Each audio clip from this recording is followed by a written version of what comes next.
Ang intense ng mga kaganapan ngayon sa abot kamay na pangarap sapagkat sa wakas nga ay maliligtas na nila Doc Robert at Giselle, ang ama nilang si Don Pepe. Dito nga ay mismong kapwa-pulis pa ni Balahaja ang huhuli sa kanya at tutulong kila Doc Robert para iligtas ang kanyang ama. Samantala ay tuluyan na ngang pumayag ang nagbabantay na pulis kay Don Pepe sa inaalok nga nitong 10 milyong piso kapalit ng paglaya niya.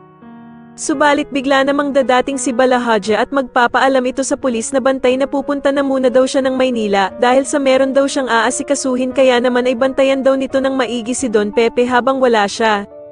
Kaya naman ay biglang magkakaroon ng pag-asa si Don Pepe dahil masasagawa na nga daw nila ang kanilang pinaplanong pagtakas.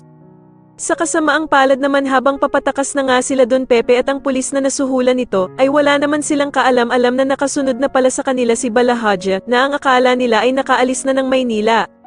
Kaya naman dahil sa pagod na si Don Pepe, ay maabutan tuloy siya ni Balahaja at sasabihin nga nito sa kanya na umpisahan na daw nitong magdasal dahil sa babarilin na daw siya nito.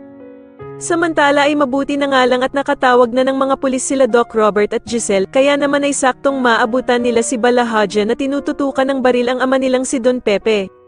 Sa kabilang banda naman matapos malaman ni Doc Carlos kay Annalyn na pinagbibintangan nito si Zoe na may kinalaman sa pagkawala ng kanilang lolo Pepe, ay kukumprontahin ni Doc Carlos ang anak niyang si Zoe at paaminin niya ito.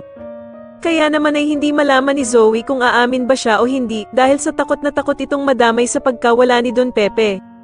Sa tingin niya umamin kaya ang tauhang pulis ni Moira na siya ang nag-utos dito at ang mastermind ng nangyaring kidnapan kay Don Pepe, mas lalo na nga talagang nagiging exciting ang mga susunod na kaganapan kaya naman ay mas lalo pa nating abangan ang mas lalong gumigandang abot kamay na pangarap. Maraming salamat po sa inyong panonood at sana po ay masubscribe nyo ako. Maraming salamat po.